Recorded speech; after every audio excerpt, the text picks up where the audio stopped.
So it's Dr. Leland. Leland Berger.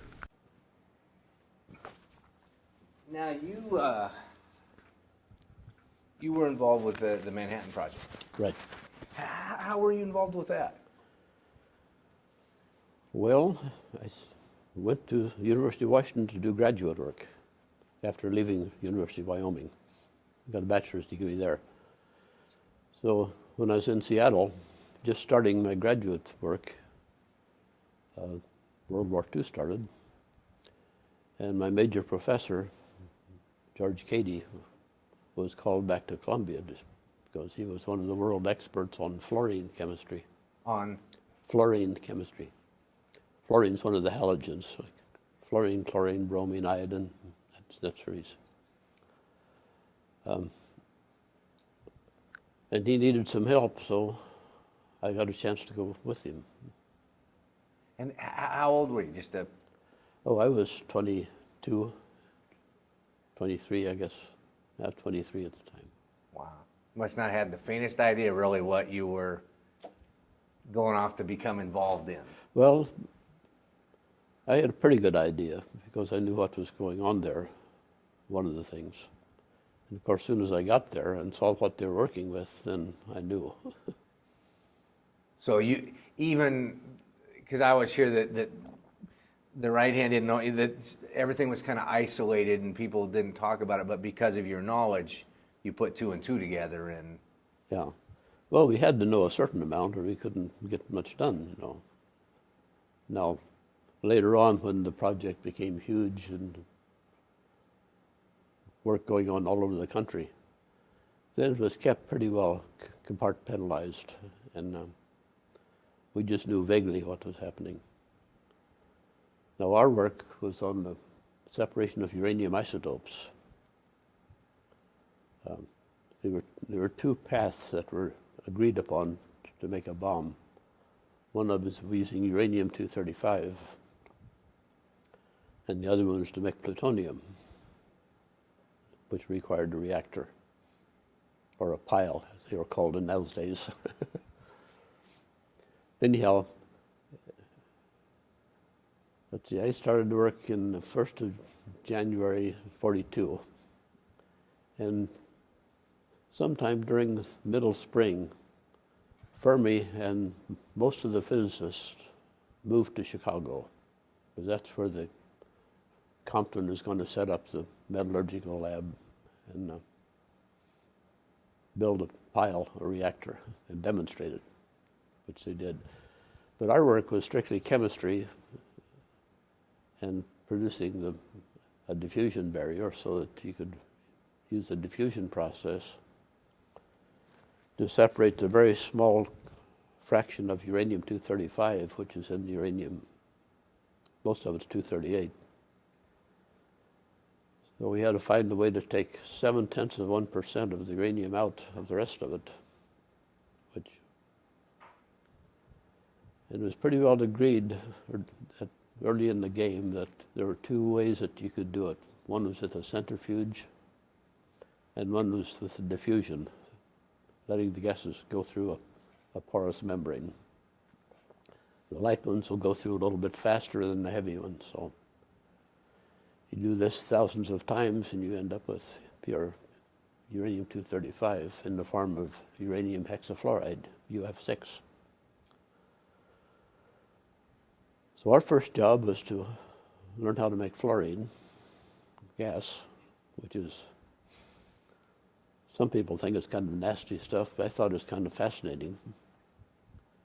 We built generators using molten potassium fluoride with hydrogen fluoride excess, and did it electrolytically. And so we would test to find out where the fluorine is being produced by holding a little stick there at the exit. If the stick caught on fire, then we knew the fluorine was coming out. Very scientific. Very scientific. Our first job was to make fluorocarbons, so completely fluorinated hydrocarbons. The hydrocarbon replace each hydrogen with a fluorine atom, and you end up with a molecule that's extremely inert. and would be very good for using for oils with the UF6 process, or for sealant gases if they were needed. So that was the first couple of years of work to do that.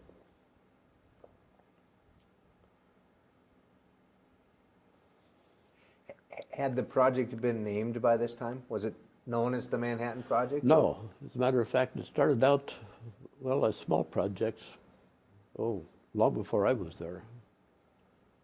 People started talking about it in early 1939, and 1940, and by 41 things were going on pretty well.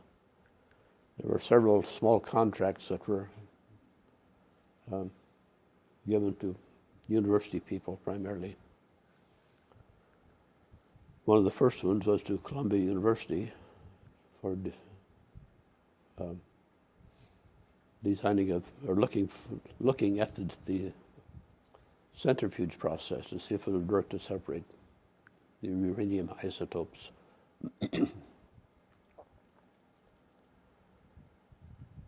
So that work went on, and it was mostly under the Office of Scientific Research and Development. But I think Roosevelt was the man that made the decision late in the summer, or probably early in the summer actually, that this should all be organized under the Army. So he picked Leslie Groves, General Groves, to do the work, and convinced him he should stay in the United States instead of going to Italy, which he wanted to do. And so the Manhattan Project started probably either August or September 1942. And it was named the Manhattan Project because it was organized under the Manhattan District of the Army Corps of Engineers. Huh. I didn't know that. Yeah.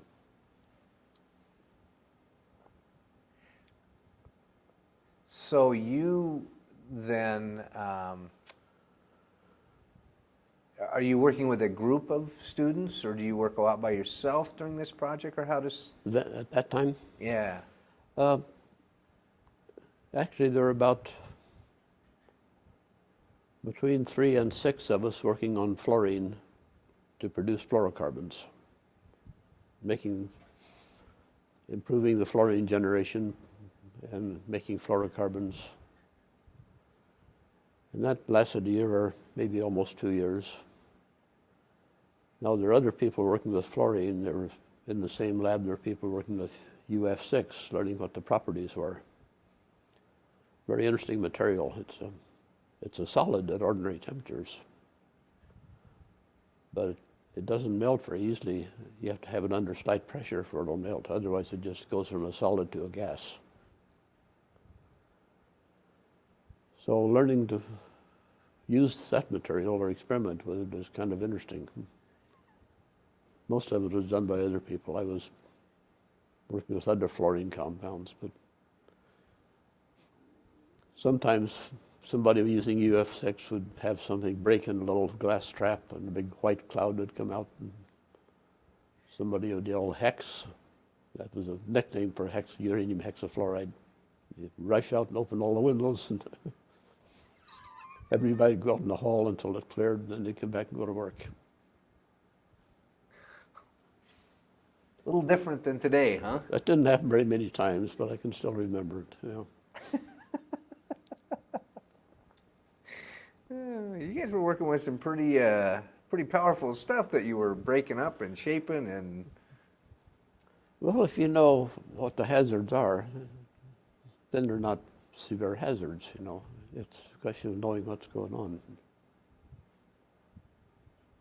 When did the pieces start coming together, or were you aware of the pieces coming together when you were inside the process or during the time? I mean, well, up to now, I've just mentioned the uranium hexafluoride and its properties and the fluorocarbons. But an equal, maybe more important part of the Columbia project was design this diffusion barrier, diffusion membrane. They called them barriers. It had to be extremely fine holes. It had to be completely resistant to fluorine, because UF6 acts just like fluorine. And had to be physically strong so it didn't break. And they knew it's what they had to do, so they just kept working until they got something that worked. But it's a little bit of interesting history that they were pretty well along in building this huge K-25 plant at Oak Ridge before they had a barrier that would work. Wow.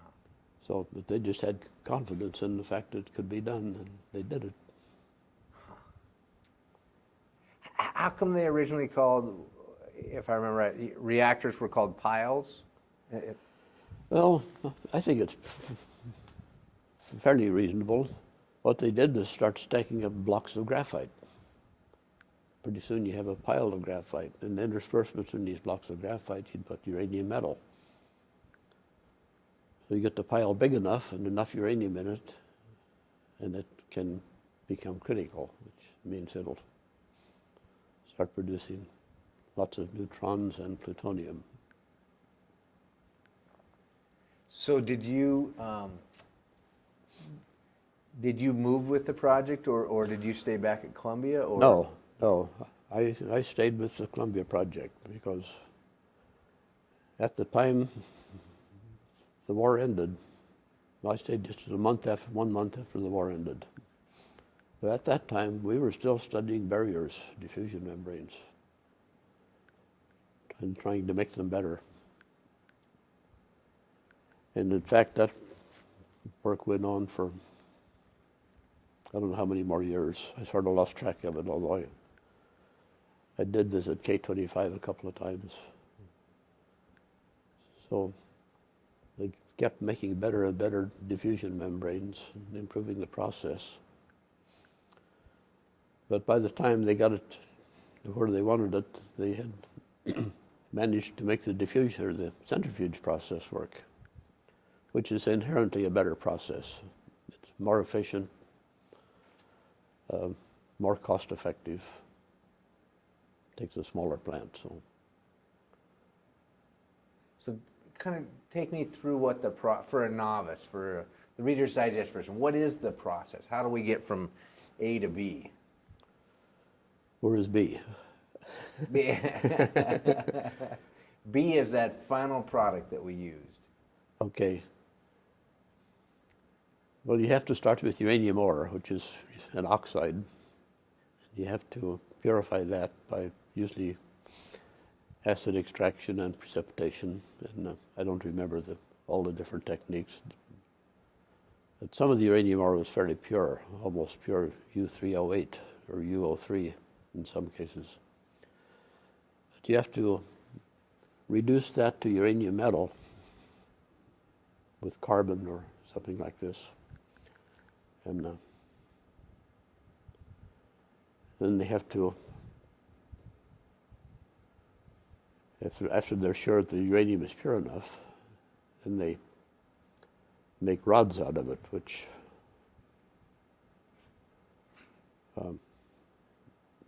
can be encapsulated in, at that time they used aluminum.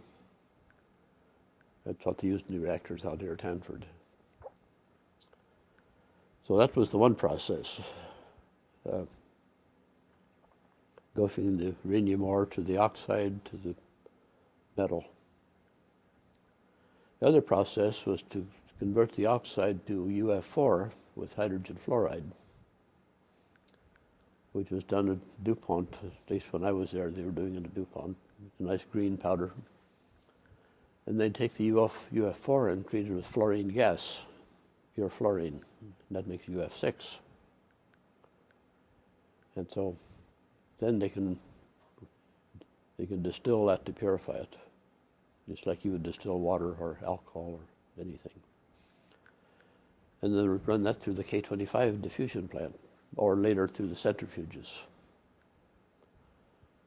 Actually, they also used electromagnetic separation at Oak Ridge to make the first pure 235. except as a smaller scale.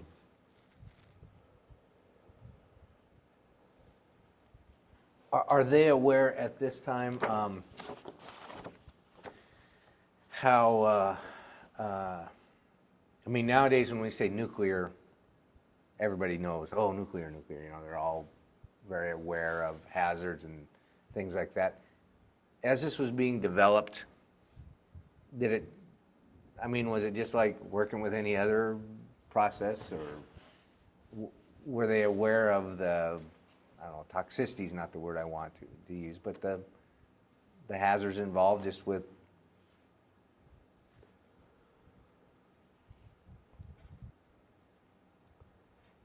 Well, as far as I was concerned, the hazard were not much different you'd find in any chemistry process. They're just chemicals. To be sure, somewhat more reactive than most of them. And uranium, of course, and the impurities in uranium are radioactive. We had to worry a little bit about that. And when I worked with the cyclotron, of course, that introduced a new set of parameters because the cyclotron produces neutrons and lots of other byproducts. But actually, the word nuclear wasn't used very much at that point. What did It came into vogue, I think, when they really started talking about all kinds of isotopes and byproducts from nuclear reactions. So did they have a atomic different energy. Different term they used back then? No, it just didn't need to use any term. Science? Isotope. Isotope. Separate the isotopes. Were any other countries, do you know if other countries, was Germany working on the same type of process, or? We didn't know how much was going on in Germany. We knew something was, because some of the physicists stayed there. They didn't all come to this country, or England. But, well, I'm sure a lot of people knew more than I did, But you had... And the British were very involved, of course, and we cooperated with them from the very beginning. In fact, it was, I think, 1939, Urey and I think Pegram from physics went over to England. In fact, they did it in 1941, just a week before Pearl Harbor. They were over there. I thought it was kind of interesting because they were back just before December 7th. Premonition. Yep.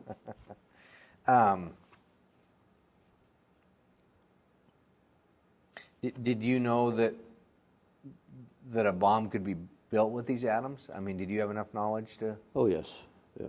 That was pretty common knowledge. Could you talk about what you were doing? Oh no. So what did you, if people asked you, did you just clam up, or did people even ask what you were doing? Strangely enough, very few people asked. They didn't bother. It's amazing in retrospect to look and realize this piece of this process that was going to change history. And we had names for the different things. Uranium was given several names. One of them was tubaloi.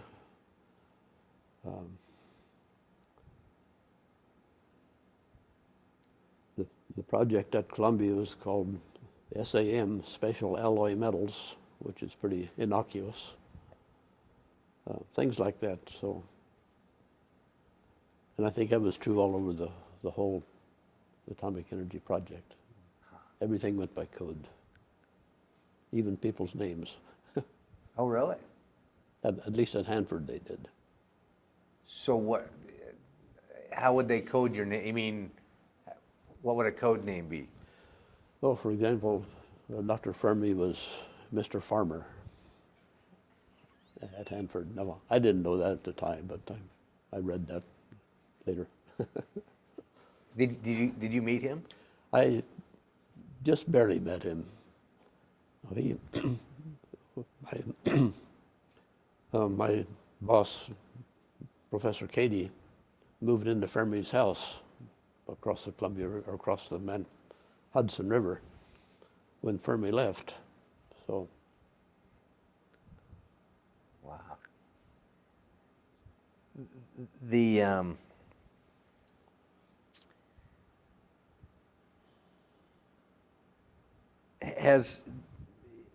if I go to Columbia today, is there anything to memorialize their being a part of this process, or? I couldn't find anything when I was back with my son about a year ago. It was almost as if they wanted to rewrite history and forget about it. But I didn't inquire at all the possible levels of administration to see, but I couldn't find anything. In the chemistry building, nobody could tell me where the laboratory was. In the physics building, nobody could tell me where the cyclotron was. One of the fellows said that he thought it went to the dump. How did that make you feel? Sad. Not just because of the loss, but because that's an important part of history. I think it's a very important project, and I'm proud to be a part of it. Did I heard that some of the scientists try to petition the president not to use the bomb. Is that? I don't know that for a fact. No, I've heard that, but it may be true. But I don't, right off the top of my head, I can't mention one that did. What did you think about that? About the use of the bomb? And oh, I was in favor of it. we talked to some. I think it saved millions of lives. Ironic part is, we killed more people firebombing Tokyo than the atomic bomb killed. Nobody complained about that. Well, that's not quite true. A lot of people complained, but that's more. That's the difference. Those are the interesting statistics, though, when you look at that. But because, and who knows why, if it was because it was the bomb or ended the war, that so many people, some people say, oh, it shouldn't have happened. But I'll tell you, I haven't talked to a veteran that was over serving the South Pacific that didn't believe that it should have been dropped, and like you said, saved millions of lives, because the U.S. already had the Purple Hearts all cast and ready to go for the invasion of Japan, knowing that we would lose thousands and thousands of soldiers. Yeah, didn't know that. Yeah. That's talking to some of the vets that were over there and knew that that's what they were gearing up for, to go in and. Huh. Mm-hmm. Have you ever been over to the area, to Hiroshima, Nagasaki? No, I haven't been to Japan. Huh. What do you know where you were when you heard the news that the bomb had been dropped?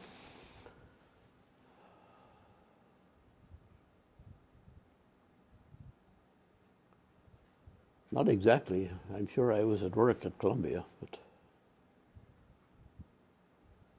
I can't remember exactly where I was.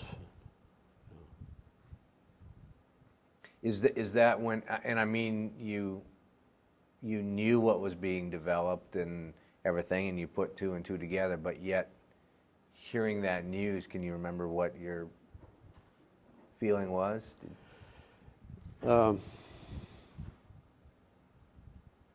I was surprised, I guess, not because it happened, but because I had not the slightest idea whether it would happen tomorrow or 6 months from now or a year from now or whatever, because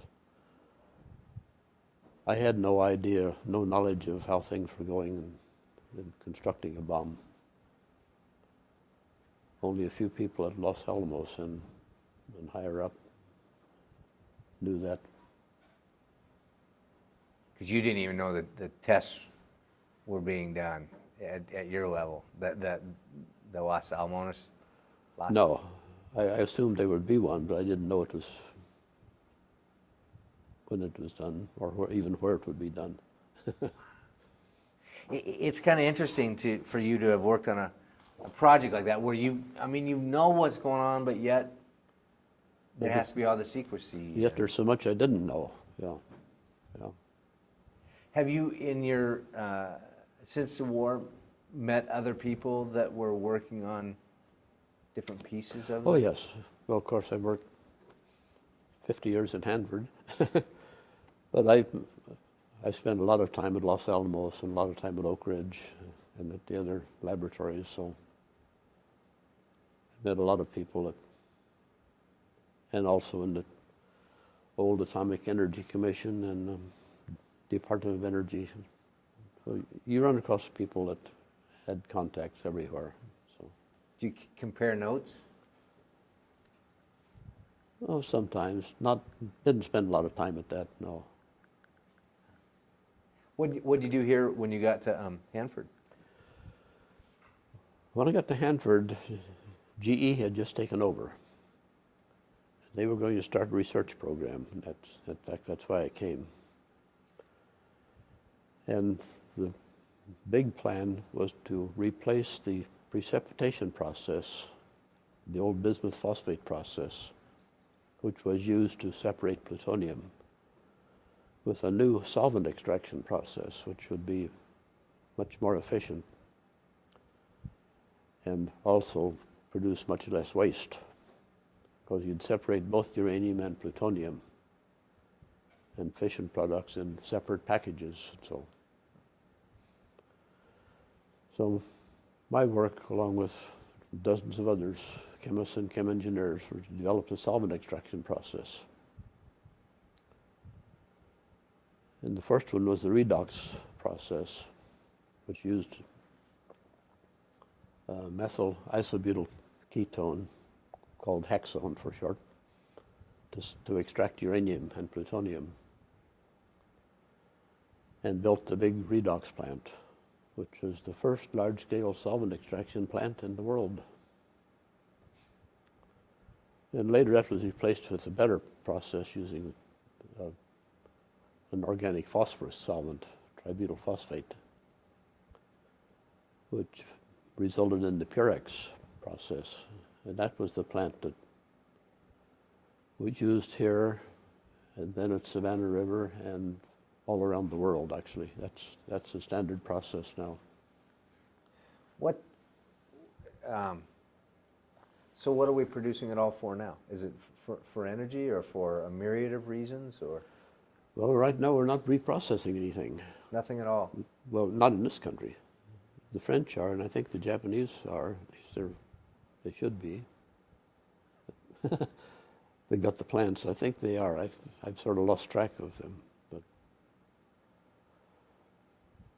all we're doing now is storing the fuel that comes out of the reactors, until the politicians decide what to do with it. So it just keeps amassing and... Yeah, the reactor basins are getting full. And it's been 20 years now since the government told the utilities that we'll take the fuel when it's done and we'll store it for you.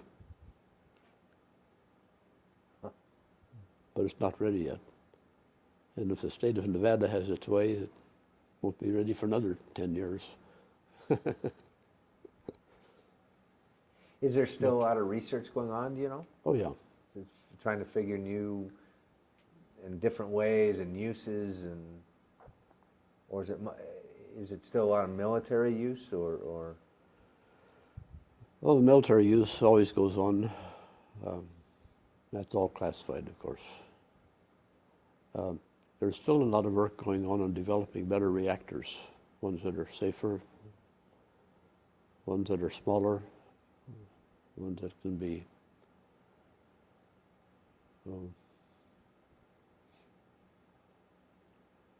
run more economically, perhaps. But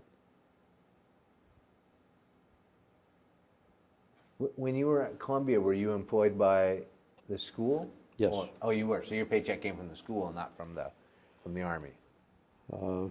Right. Were you classified then?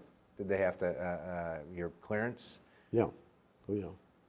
So you were a top secret guy. Well, not top secret. Well, I'm not sure they had those classifications then. They probably did, but they may not have called it that. But it was just a secret clearance, as far as I know. You probably don't know then if they kept an eye on you and. Oh, I'm sure they did. I've heard.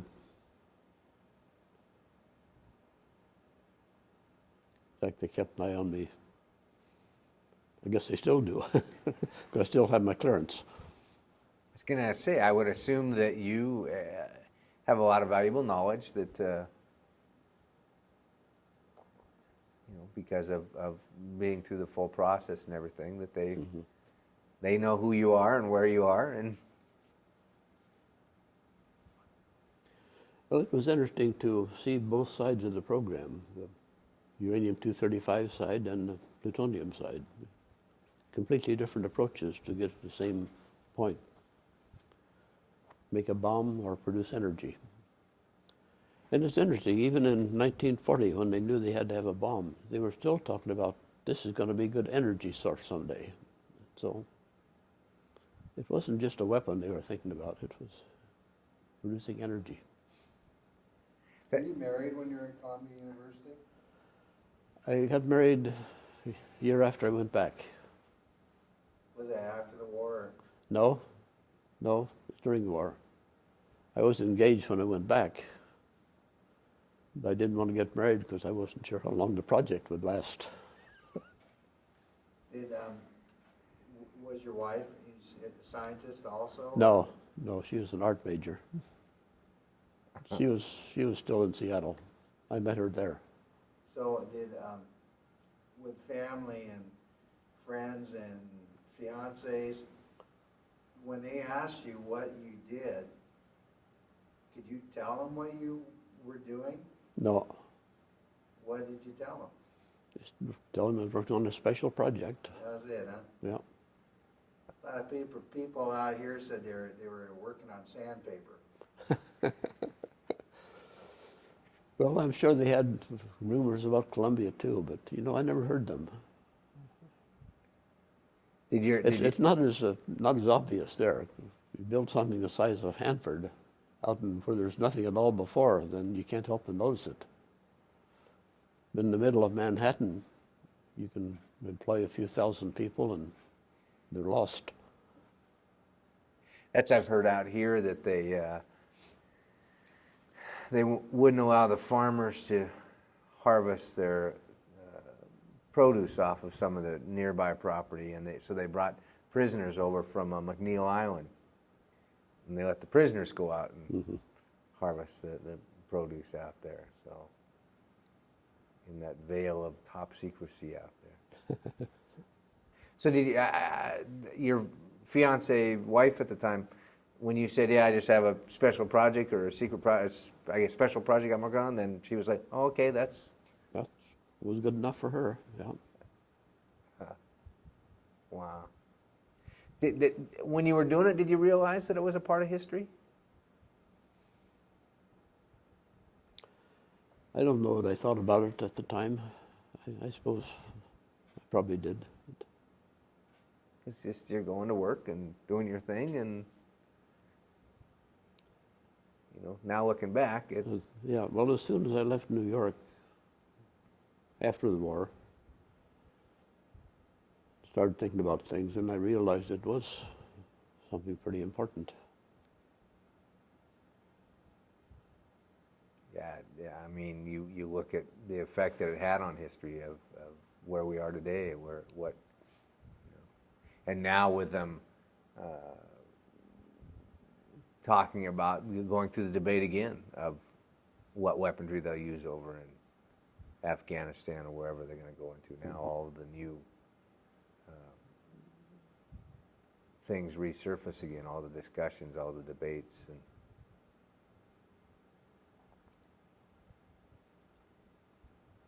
So you continued after the war, you came out to here?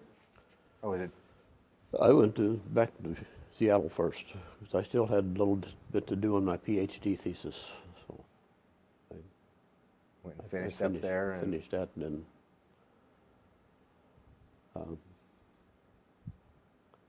by that time, decided I liked the Northwest well enough that I would stay here if I got a chance. And so, as soon as GE offered me a job, I jumped at it. Did you, I asked you earlier about the Germans and what they're working on.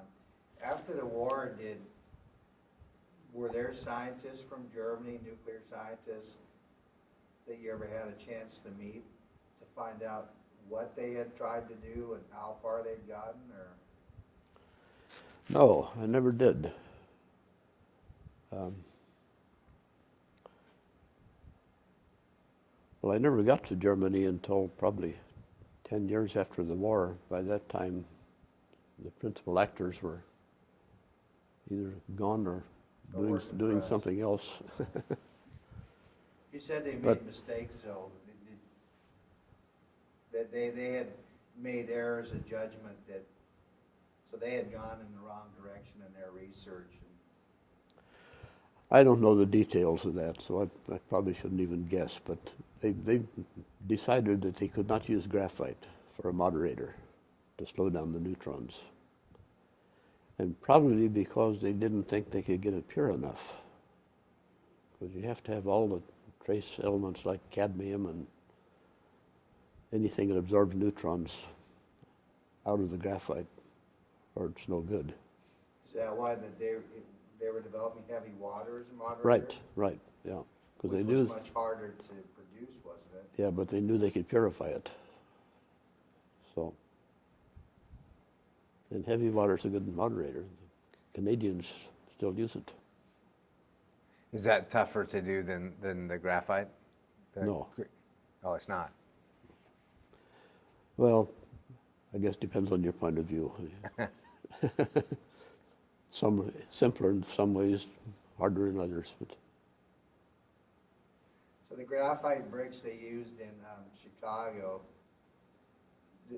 there was a chemist somewhere that helped design those, I take it.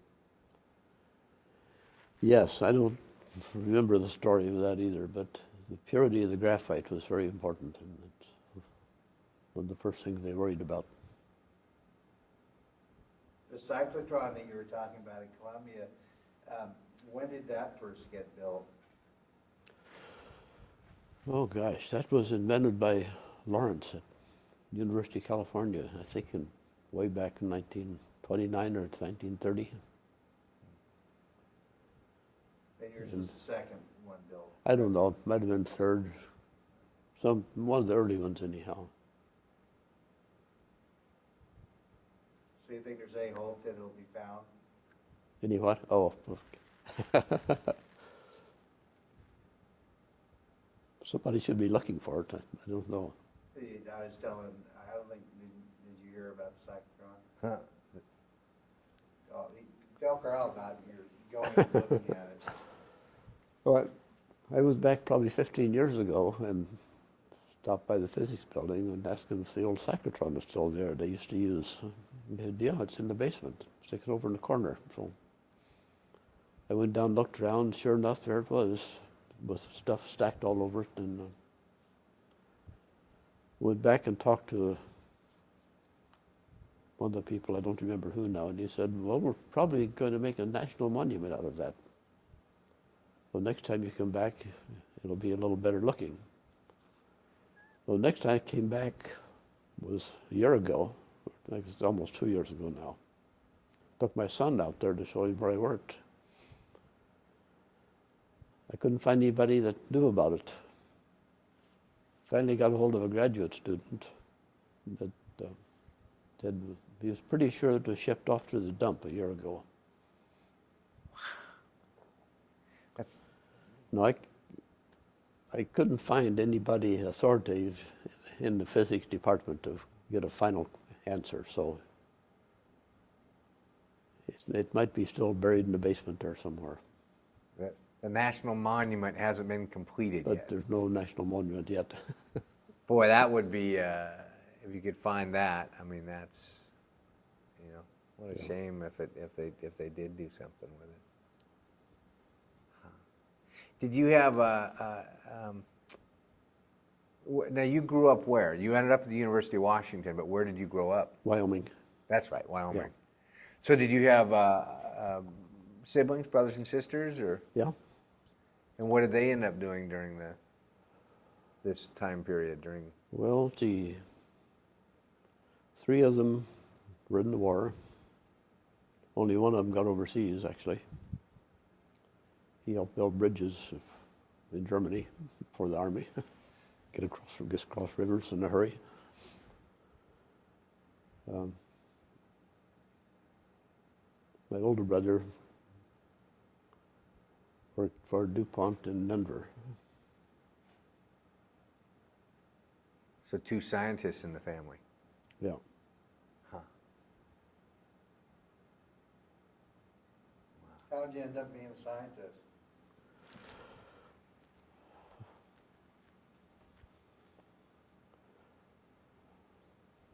Curiosity, I guess. I don't know. Did you have a teacher that inspired you, or did you just have a yearning to find out why things worked in nature? Yeah. Or? Well, I had an older brother that was pretty well educated in the scientific things. He was a musician, but he was very curious about science. My mother had been a school teacher, so she was in favor of education. Knew a little bit about astronomy and geology and so on. But I found these old textbooks in chemistry around the house that I started reading and started doing experiments. But before that, I think really I was more interested in radio than I was chemistry, because they could play with batteries and bells and spark coils and things like that. So how did you go about building your first radio back then? I got a diagram out of the World Book, the old encyclopedia. Well, it didn't work. Never found out why. Possibly because the nearest radio station was 400 miles away. And only had one tube, and they weren't very good in those days. But I soon found that there were magazines that told about shortwave radios and tuning in on the shortwave high frequencies, 10 to 40 megahertz, megacycles they called them in those days. Signals traveled a lot farther, and you could find them easier, and so you could listen to stations from all over the world with just a one-tube radio. So you started tinkering with electronics, and then found the chemistry books, and Yeah. started experiments at home or at school? At home. Or? At Oh, at home, home? yeah. Do you remember any of the first experiments you did? Well, probably making hydrogen gas and making it explode. And What was the school like in Wyoming that you went to? Was it small or? very small. In fact, the high school wasn't very good in science. It was during the middle of the Depression, for there, actually. Depression was a little bit later hitting Wyoming. He had one science teacher, and she was actually a debate teacher, but she knew some chemistry, so she taught chemistry.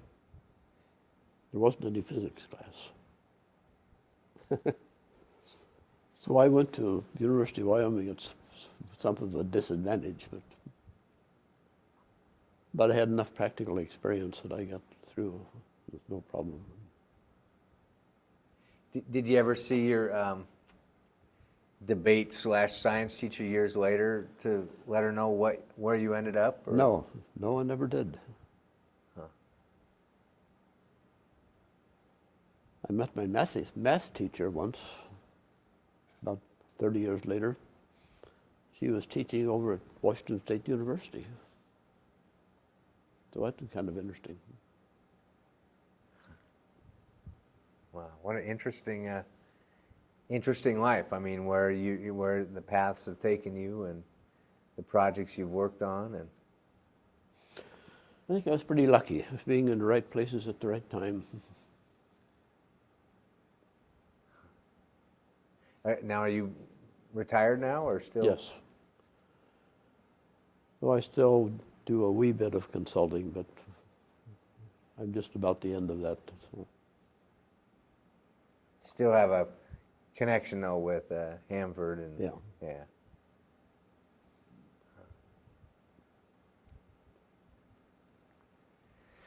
Well, thank you very much for taking time out of your, and I apologize for getting behind schedule on this. It's just been one of those days. That's no problem. It wasn't anything I had to do.